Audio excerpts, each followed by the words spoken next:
श्री सच्चिदानंद सद्गुरु साईनाथ महाराज की जय। अध्याय 16-17 श्री साईनाथाय नमः।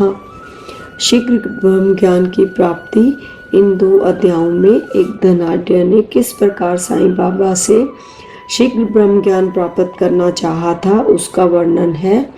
पूर्व विषयगत अध्याय में श्री चोलकर का अल्प संकल्प किस प्रकार पूर्णतः फलीभूत हुआ इसका वर्णन किया गया है। उस कथा में श्री साईं बाबा ने दर्शाया था कि प्रेम तथा भक्ति पूर्वक अर्पित की हुई तुच्छ वस्तु भी वे सहर्ष स्वीकार कर लेते थे, परंतु यदि वह अहंकार सहित भेंट की गई तो वह अस्वीकृत कर दी जाती थी। पूर्ण सच्चिदानंद होने के कारण वे बाह्य आचारों विचारों को विशेष महत्व न देते थे और विनम्रता और आदर सहित भेंट की गई वस्तु का स्वागत करते थे।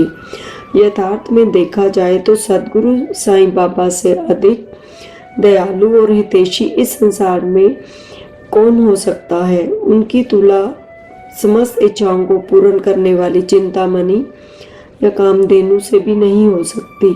जिस अमूल्य निधि की उपलब्धि हमें सद्गुरु से होती है वह कल्पना से भी परे है।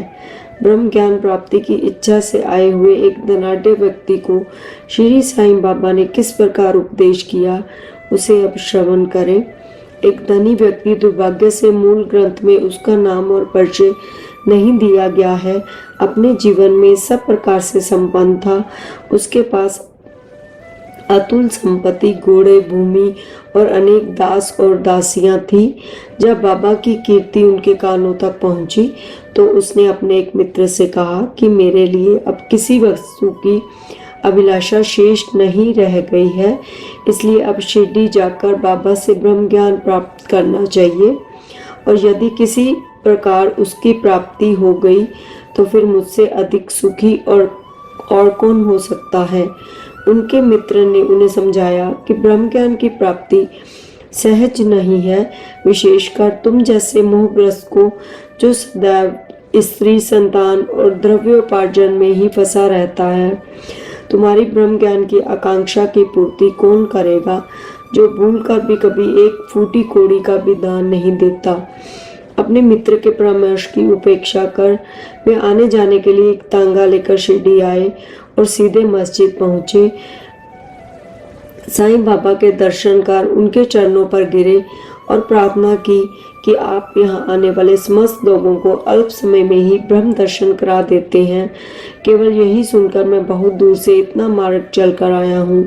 मैं इस यात्रा से अधिक थक गया हूँ। यदि कहीं मुझे ब्रह्म ज्ञान की प्राप्ति हो जाए तो मैं ये कष्ट उठाना अधिक सफल और सार्थक समझूंगा। बाबा बोले, मेरे प्रिय मित्र, इतने अधीर न हो, मैं तुम्हें शीघ्र ही ब्रह्म ज्ञान का दर्शन करा दूंगा। मेरे सब व्यवहार और तो नगद ही हैं और मैं उधार कभी नहीं करता। इस कारण अनेक लोग धन, स्वास्थ्य, शक्ति, मान, पद, आरोग्य तथा अन्य पदार्थों की इच्छा पूर्ति के हेतु मेरे समीप आते हैं। ऐसा तो कोई बिरला ही आता है जो ब्रह्म ज्ञान का पिपासु हो। भौतिक पदार्थों की अभिलाषा से यहाँ आने वाले लोगों का कोई अभाव नहीं, परंतु आध्यात्मिक जिज्ञासुओं का आगमन बहुत ही दुर्लभ है। मैं सोचता हूँ कि ये क्षण मेरे लिए बहुत ही धन्य तथा शुभ है जब आप सरीखे महानुभाव यहाँ पधार कर मुझे ब्रह्म ज्ञान देने के लिए जोर दे रहे हैं। मैं सहर्ष आपको ब्रह्म दर्शन करा दूंगा। ये कहकर बाबा ने उन्हें ब्रह्म दर्शन कराने के हेतु अपने पास बिठा लिया और इधर उधर की चर्चाओं में लगा दिया, जिससे कुछ समय के लिए वे अपना प्रश्न भूल गए। उन्होंने एक बालक को बुलाकर नंदू मारवाड़ी के यहाँ से 5 रुपए उधार लाने को भेजा। लड़के ने वापस आकर बतलाया कि नंदू का तो कोई पता नहीं है और उसके घर पर ताला पड़ा है। फिर बाबा ने उसे दूसरे व्यापारी के यहाँ भेजा। इस बार भी लड़का रुपए लाने में असफल ही रहा। इस प्रयोग को 2-3 बार दोहराने पर भी उनका परिणाम पूर्ववत ही निकला। हमें ज्ञात ही है कि बाबा स्वयं सगुण ब्रह्म के अवतार थे। यहाँ प्रश्न हो सकता है कि इस 5 रुपए सरीखी तुच्छ राशि की यथार्थ में उन्हें आवश्यकता ही क्या थी, और इस क्षण को प्राप्त करने के लिए इतना कठिन परिश्रम क्यों किया गया। उन्हें तो इसकी बिल्कुल आवश्यकता ही ना थी। वे तो पूर्ण रीति से जानते होंगे कि नंदू जी घर पर नहीं हैं। यह नाटक तो उन्होंने केवल अन्वेषक के परीक्षार्थ ही रचा था। ब्रह्मा जिज्ञासु महर्षि जी के पास नोटों की अनेक गड्डियां थी, और यदि वे सचमुच ही ब्रह्म ज्ञान के आकांक्षी होते तो इतने समय तक शांत ना बैठते। जब बाबा व्यग्रता पूर्वक 5 रुपए उधार लाने के लिए बालक को यहाँ वहाँ दौड़ा रहे थे, तो वे दर्शक बने ही न बैठे रहते। वे जानते थे कि बाबा अपने वचन पूर्ण का ऋण अवश्य चुकाएंगे। यद्यपि बाबा द्वारा इच्छित राशि बहुत ही अल्प थी, फिर भी वह स्वयं संकल्प करने में असमर्थ ही रहा और 5 रुपए उधार देने तक का साहस ना कर सका। पाठक थोड़ा विचार करें कि ऐसा व्यक्ति बाबा से ब्रह्म ज्ञान, जो विश्व की अति श्रेष्ठ वस्तु है, उसकी प्राप्ति के लिए आया है। यदि बाबा से सचमुच प्रेम करने वाला अन्य कोई व्यक्ति होता तो वह केवल दर्शक नाम बनकर तुरंत ही 5 रुपए दे देता, परंतु इन महर्षि की दुर्दशा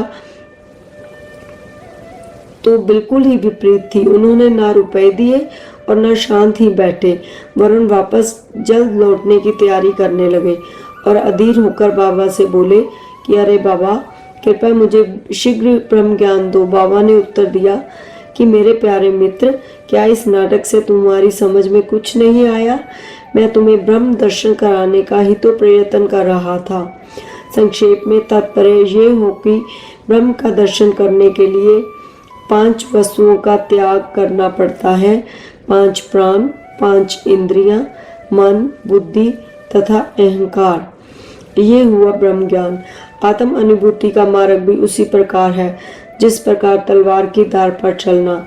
श्री साईं बाबा ने फिर इस विषय पर विस्तृत वक्तव्य दिया, जिसका सारांश यह है: ब्रह्म ज्ञान या आत्म अनुभूति की योग्यताएं सामान्य मनुष्यों को प्राय अपने जीवन काल में ब्रह्म के दर्शन नहीं होते।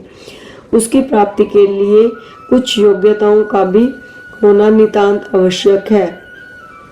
1.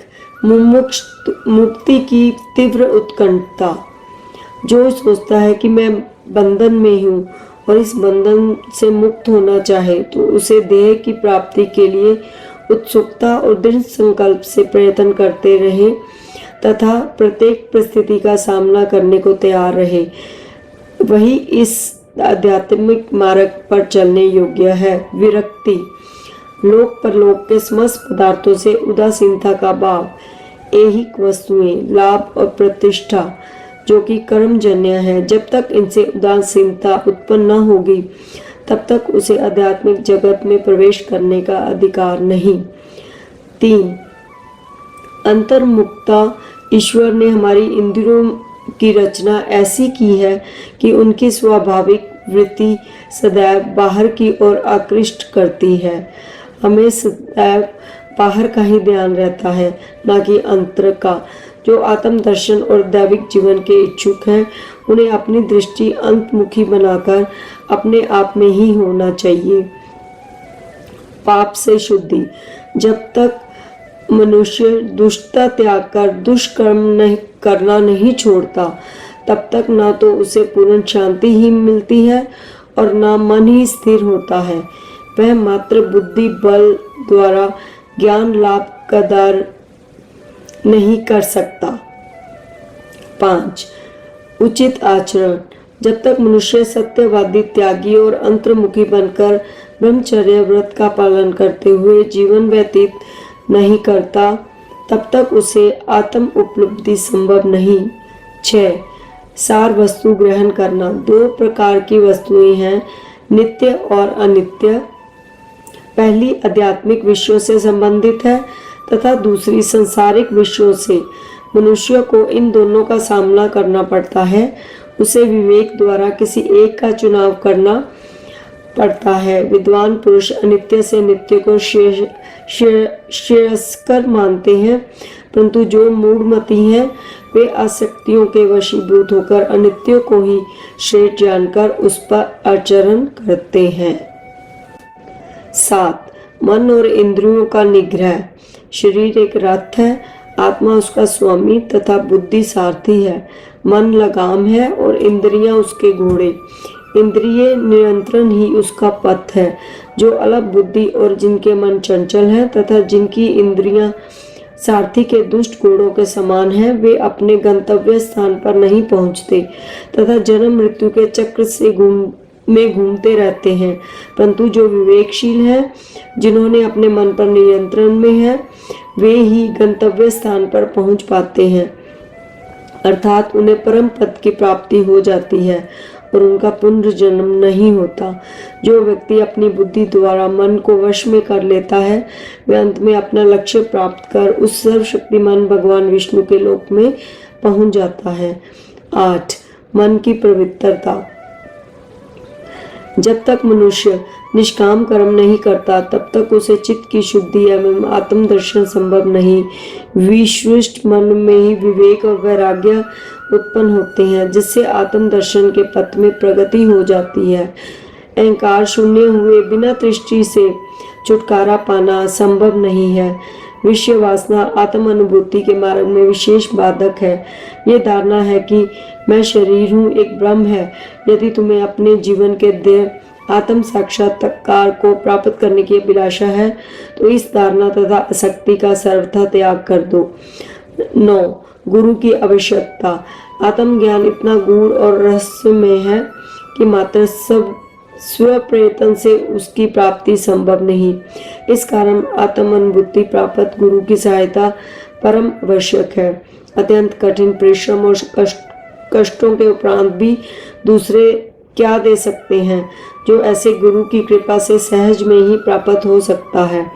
जिसने स्वयं उस मार्ग का अनुसरण कर अनुभव कर लिया हो, वही अपने शिष्य को भी सरलता पूर्वक पग आध्यात्मिक उन्नति करा सकता है। 10.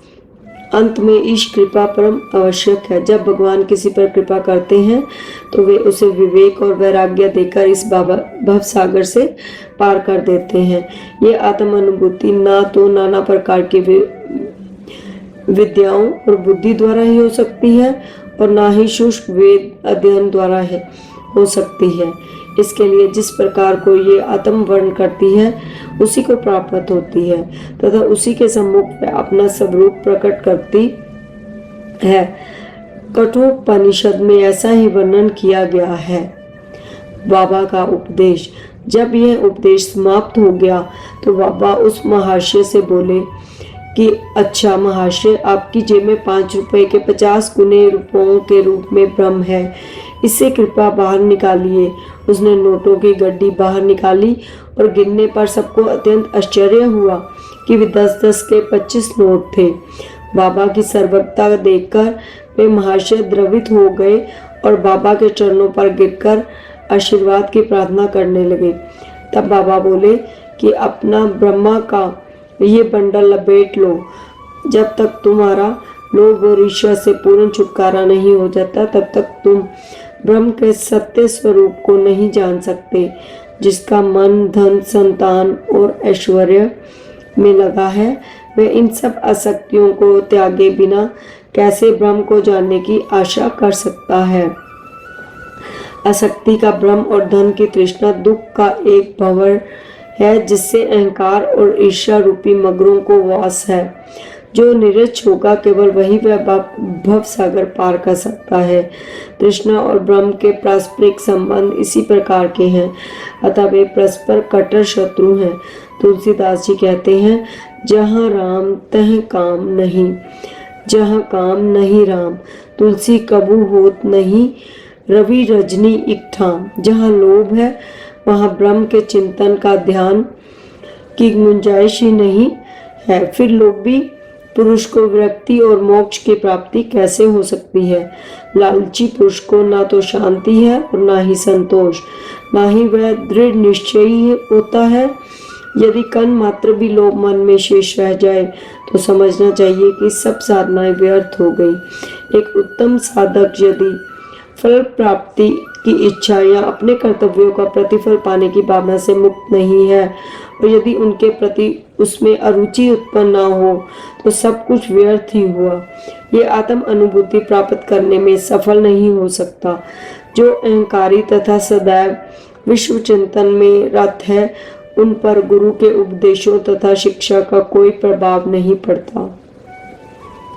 अतः मन की पवित्रता अत्यंत आवश्यक है, क्योंकि उसके बिना आध्यात्मिक साधनाओं का कोई महत्व नहीं तथा वह निरादब ही है। इसीलिए श्रेष्ठ कार्य यही है कि जिसे जो मार्ग बुद्धिगम्य हो वह उसे ही अपनाए।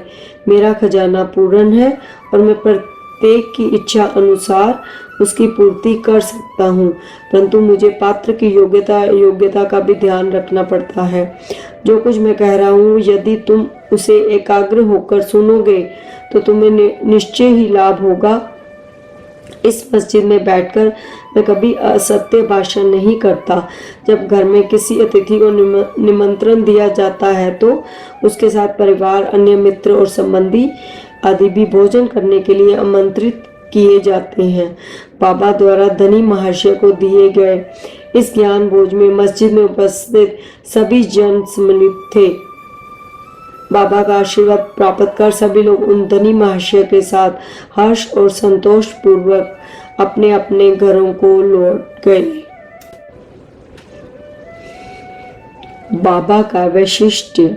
ऐसे संत अनेक हैं जो घर त्याग कर जंगल की गुफाओं या झोंपड़ियों में एकांतवास करते हुए अपनी मुक्ति या मोक्ष प्राप्ति का प्रयत्न करते रहते हैं। वे दूसरों की किंचित मात्र भी अपेक्षा न कर सदा ध्यानस्थ रहते हैं। श्री साईं बाबा इस प्रकृति के ना थे। यदि उनके कोई घर द्वार, स्त्री और संतान, समीपी या दूर के संबंधी ना थे, फिर भी वे संसार में ही रहते थे। वे केवल 4-5 घरों से भिक्षा लेकर सदा नीम वृक्ष के नीचे निवास करते तथा समस्त संसारिक व्यवहार करते रहते थे। इस विश्व में रहकर किस प्रकार आचरण करना चाहिए, इसकी भी वे शिक्षा देते थे। ऐसे साधु या संत प्राय बिरले ही होते हैं जो स्वयं भगवत प्राप्ति के पश्चात लोगों के कल्याणार्थ प्रयत्न करें। श्री साईं बाबा इन सब में अग्रणी थे। इसलिए हेमाडपंत कहते हैं, ये देश धन्य है, ये कुटुंब धन्य है तथा वे माता पिता धन्य है, जहाँ साईं बाबा के रूप में ये असाधारण परम श्रेष्ठ अनमोल विश्व शुद्ध रतन उत्पन्न हुआ। श्री सद्गुरु साईनाथ अर्पण अस्तु। शुभम भवन्तु। ओम श्री सच्चिदानंद सद्गुरु साईनाथ महाराज की जय।